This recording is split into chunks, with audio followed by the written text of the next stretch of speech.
నమస్తే అండి, welcome to మైరాస్ world.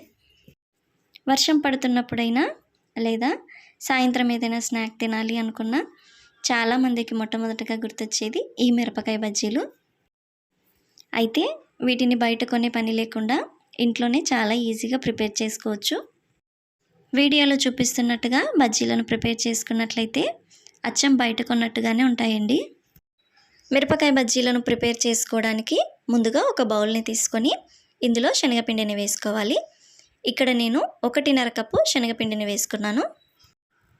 ఇప్పుడు ఇందులో 1/2 టీ స్పూన్ ఉప్పును, 1/4 టీ స్పూన్ వంట సోడాను, అలాగే 1/4 టీ స్పూన్ వామును కూడా వేసుకోవాలి.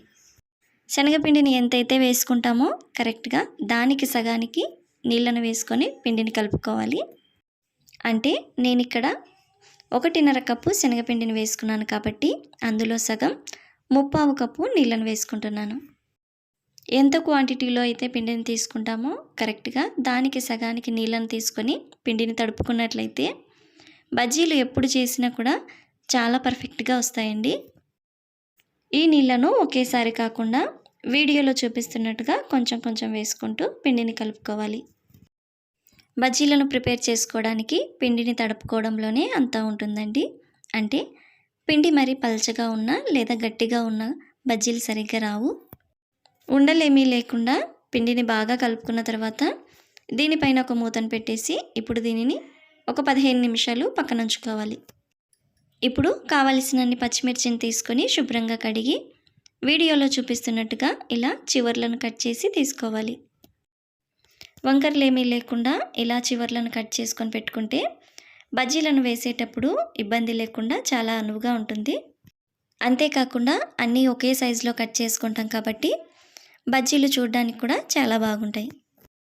ఇప్పుడు స్టవ్ ఆన్ చేసి ఒక కడాయిని పెట్టుకొని డీప్ ఫ్రైకి సరిపడా ఆయిల్ వేసుకొని ఆయిల్లో మీడియం ఫ్లేమ్లోనే హీట్ చేసుకోవాలి. తర్వాత ఇలా కొద్దిగా శనగపిండిని వేస్తే వెంటనే పైకి రావాలి. అప్పుడు ఆయిల్ సరిగ్గా కాగినట్టు. ఇప్పుడు బజ్జీలను వేసుకోవాలి. పూర్తిగా పిండితో మిర్చి అంతా కవర్ అయ్యేలాగా కాకుండా ఇలా వీడియోలో చూపిస్తున్నట్టుగా వేళ్ళను అడ్డం పెట్టి వేసుకున్నట్లయితే మిర్చి కొంచెం ఇలా పైకి తేలుతూ కనిపిస్తూ ఉంటుంది. ఇలా మిర్చి పైకి తేలుతూ ఉంటే మిర్చి చక్కగా వేగుతుంది కాబట్టి తినడానికి చాలా బాగుంటాయండి.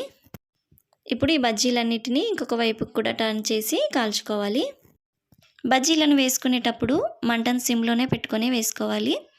బజ్జీలన్నిటిని వేసిన తర్వాత మంటను మీడియం ఫ్లేమ్లో పెట్టుకొని కాల్చుకోవాలి.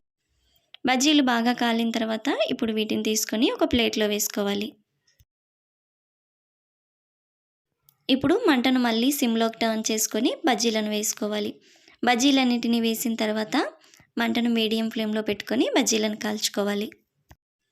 బజ్జీలను కాల్చుకునేటప్పుడు మంటను సిమ్లో పెట్టుకున్నట్లయితే బజ్జీలు ఆయిల్ని బాగా పీల్చేస్తాయండి. అలా కాకుండా హై ఫ్లేమ్లో పెట్టుకొని కాల్చుకున్నట్లయితే పైకి బాగా కనిపించినా కూడా లోపల మాత్రం పచ్చి పచ్చిగా ఉంటాయి. కాబట్టి బజ్జీలను వేసేటప్పుడు మంటను సిమ్లో పెట్టుకోవాలి. అలాగే బజ్జీలను కాల్చుకునేటప్పుడు మాత్రం మంటను మీడియం ఫ్లేమ్లో పెట్టుకొని కాల్చుకోవాలి. ఇలా చేసుకున్నట్లయితే బజ్జీలు చాలా పర్ఫెక్ట్గా వస్తాయండి. అంతే అండి, బజ్జీలు రెడీ అయినట్లే.